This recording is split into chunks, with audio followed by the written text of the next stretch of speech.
कक्षा 11वीं की हिंदी ऑनलाइन कक्षा में आप सभी का स्वागत है। हम लोगों ने हरिवंश राय बच्चन द्वारा रचित कविता जो बीत गई सो बात गई का अध्ययन कर लिया है। आज बारी है प्रश्नोत्तर की, तो आइए प्रश्नोत्तर पर विचार करते हैं। हरिवंश राय बच्चन का जन्म कहाँ हुआ था? हरिवंश राय बच्चन का जन्म इलाहाबाद में हुआ था। बच्चन जी किस युग के कवि हैं? तो बच्चन जी उत्तर छायावादी युग के कवि हैं। तो ये उत्तर माने आंसर मत समझिएगा। छायावाद के बाद का जो काल है उसे छायावादोत्तर कहते हैं या उत्तर छायावाद कहते हैं। तो उत्तर छायावादी युग के कवि थे। बच्चन जी की ख्याति किस काव्य कृति से हुई? बच्चन जी की ख्याति मधुशाला नामक काव्य कृति से हुई। मधुशाला जो बीत गई सो बात गई, यह हरिवंश राय बच्चन के किस काव्य संग्रह से ली गई है? तो जो बीत गई सो बात गई, यह कविता हरिवंश राय बच्चन के सतरंगिणी नामक काव्य संग्रह से ली गई है। हालावाद के प्रवर्तक किसे माना जाता है? हालावाद के प्रवर्तक हरिवंश राय बच्चन को माना जाता है। हरिवंश राय बच्चन की पहली पत्नी का क्या नाम था? या हरिवंश राय बच्चन के पहली पत्नी का क्या नाम था? तो हरिवंश राय बच्चन की पहली पत्नी का नाम श्यामा था। मदिरालय किसका द्योतक है? मदिरालय इस संसार का द्योतक है। सूखी कलियां, टूटे तारे, टूटे प्याले किसके प्रतीक हैं? तो सूखी कलियां, टूटे तारे, टूटे प्याले ये जीवन के नश्वरता के प्रतीक हैं, नश्वर जीवन के प्रतीक हैं। अंबर किस पर शोक नहीं मनाता है? अंबर टूटे तारों पर शोक नहीं मनाता है। मधुबन से कवि क्या सीख दे रहा है? मधुबन से कवि यह सीख दे रहा है कि नश्वरता ही सृष्टि का नियम है। नश्वरता ही सृष्टि का नियम है। जो बीत गई सो बात गई, कविता का संदेश अथवा उद्देश्य क्या है? तो जो बीत गई सो बात गई कविता का संदेश अथवा उद्देश्य यह है कि दुख नहीं करना चाहिए। यानी प्रकृति में सब कुछ नश्वर है, इसे सहजता से लेते हुए उस पर दुख या पश्चाताप नहीं करना चाहिए। लघु जीवन लेकर आए हैं। लघु जीवन से क्या तात्पर्य है? यह 2018 की वार्षिक परीक्षा में पूछा गया प्रश्न है। लघु जीवन लेकर आए हैं, तो लघु जीवन से क्या तात्पर्य है? मानव जीवन, कलियां, बादल, फूलों का जीवन। तो हम जानते हैं कि लघु जीवन से तात्पर्य मानव जीवन से है, इसलिए क विकल्प सही है, तो बॉक्स में क भर देंगे। 2019 में पूछा गया वार्षिक परीक्षा का प्रश्न है कि प्याले टूटा ही करते हैं, यह पंक्ति किसका प्रतीक है? मदिरालय, उन्मत्तता, जीवन की नश्वरता, जीवन की सुंदरता। तो प्याले टूटा ही करते हैं, यह जीवन की नश्वरता का प्रतीक है। तो ग विकल्प सही है, इसलिए इसका उत्तर होगा ग। 2019 में पूछा गया प्रश्न है कि मधुबन की छाती को देखो, सूखी कितनी इसकी कलियां। तो कवि का नाम लिखिए। सूखी कलियां से क्या अभिप्राय है? तो मधुबन की छाती को देखो, सूखी कितनी इसकी कलियां, इसके कवि हैं हरिवंश राय बच्चन।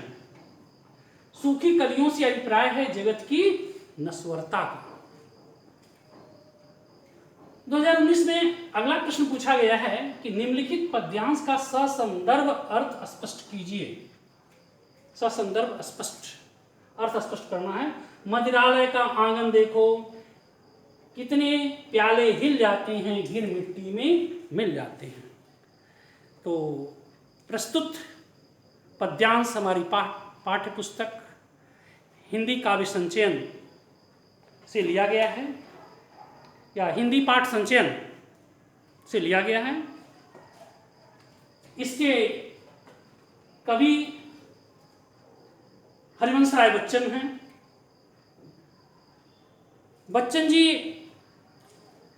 मदिरालय के माध्यम से जीवन की नश्वरता पर प्रकाश डालते हैं। कवि कहते हैं कि जैसे मदिरालय में अनेक मधु के प्याले हैं, घट हैं, और मदिरालय में रखे हुए प्याले टूटते रहते हैं, मदिरा के घट टूटते रहते हैं, लेकिन मदिरालय कभी भी उस पर पश्चाताप नहीं करता है। उसकी रौनक समाप्त नहीं होती है। कभी भी मदिरालय में मायूसी नहीं छाती है। उसी तरह से यह संसार है। संसार में आना और जाना लगा रहेगा। जीवन और मृत्यु का कार्य निरंतर होता रहेगा। तो हमें जीवन और मृत्यु को शाश्वत समझ करके, ये सृष्टि का नियम समझ करके मृत्यु को भी स्वीकार करना चाहिए, और अपने प्रिय के बिछोह पर हमें बहुत अधिक दुखी नहीं होना चाहिए। और फिर हमें आगे अपने जीवन को कैसे संवारें, कैसे सजाएं, हमें इस बात पर ध्यान देना चाहिए। पश्चाताप करके अपने जीवन को जो है दुख से परिपूर्ण नहीं कर लेना चाहिए। तो अगला प्रश्न है, जीवन में मधु का प्याला था, तुमने तनमन दे डाला था। प्रस्तुत पद्यांश किस वाद से संबंधित है? मार्क्सवाद, छायावाद, हालावाद, इनमें से कोई नहीं। तो हम लोग जानते हैं कि बच्चन जी हालावाद के प्रवर्तक कवि हैं, और ये कविता जो है, जो बीत गई सो बात गई, ये बहुत कुछ मदिरालय आदि का वर्णन है। इसलिए सही ऑप्शन होगा हालावाद। तो इसका हालावाद विकल्प सही है, इसलिए ग भरना है। जीवन में एक सितारा था, माना वह बेहद प्यारा था, सितारे का क्या परिणाम हुआ? जीवन में एक सितारा था, माना वह बेहद प्यारा था, सितारे का क्या परिणाम हुआ? उसके साथ जो हुआ क्या सृष्टि के नियम के विपरीत था? तो जीवन में एक सितारा था, माना वह बेहद प्यारा था, वह डूब गया तो डूब गया। तो सितारे का क्या परिणाम हुआ? वह नष्ट हो गया, वह डूब गया, उसका अंत हो गया। उसके साथ जो हुआ क्या सृष्टि के नियम के विपरीत था? नहीं, सितारे के साथ जो हुआ वह सृष्टि के नियम के विपरीत नहीं था। सृष्टि का नियम ही सृजन और विनाश है। अगला 2020 में जो प्रश्न पूछा गया है, जो बीत गई सो बात गई कविता का मूल भाव लिखिए 150 शब्दों में।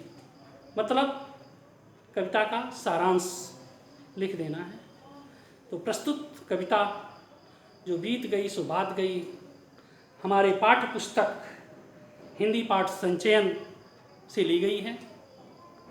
इसके कवि हरिवंश राय बच्चन जी हैं। कवि इस संसार की नश्वरता, मानव जीवन के दुखों के ऊपर और स्वयं अपने जीवन में आए हुए दुखों के दौर को ध्यान में रख करके ये कविता उन्होंने लिखी है। कवि का कहना है कि हमें जीवन के दुखों से घबराना नहीं चाहिए। उससे हमें आगे बढ़ने की प्रेरणा हमेशा लेनी चाहिए। उन्होंने कहा है कि जिस तरह से आकाश में देदीप्यमान सितारे चमकते रहते हैं और वह देखते देखते टूट जाते हैं, बिखर जाते हैं, लेकिन अंबर कभी उन पर पश्चाताप नहीं करता, वैसे ही मनुष्य को भी उसके प्राणों से प्रिय यदि कोई सितारा है, कोई वस्तु है, कोई व्यक्ति है, या यदि उससे अलग हो गया है तो उस पर ज़्यादा पश्चाताप नहीं करनी चाहिए। कभी दूसरा प्रतीक के माध्यम से, दूसरा उपमान के माध्यम से हम यह सीख देना चाहते हैं कि जैसे मधुबन में अनगिनत पुष्प खिलते हैं और उन पुष्पों में समय आने पर पुष्प मुरझा जाते हैं, कलियां टूट करके बिखर जाती हैं, लताएं वल्लरियां कुम्हला जाती हैं, लेकिन कभी भी मधुबन जो है उस पर पश्चाताप नहीं करता है। वैसे ही संसार को नश्वर समझ करके हमें भी पश्चाताप या दुख नहीं करना चाहिए। कवि कहते हैं कि यह जैसे मधुशाला में तमाम मधु प्याले रखे गए हैं और वो टूट जाते हैं, मधु के घट फूट जाया करते हैं, लेकिन फिर भी उसकी शोभा, उसकी रौनक बनी रहती है। वैसे ये संसार है, संसार में दुख सुख लगा रहता है, लेकिन हमें कभी भी निराश होकर के टूट नहीं जाना है। हमें फिर से अपने जीवन को सुखमय बनाने के लिए हर संभव प्रयास करना चाहिए। तो इस कविता में कवि का यही संदेश है और आज यहीं तक। आप लोगों को बहुत बहुत धन्यवाद।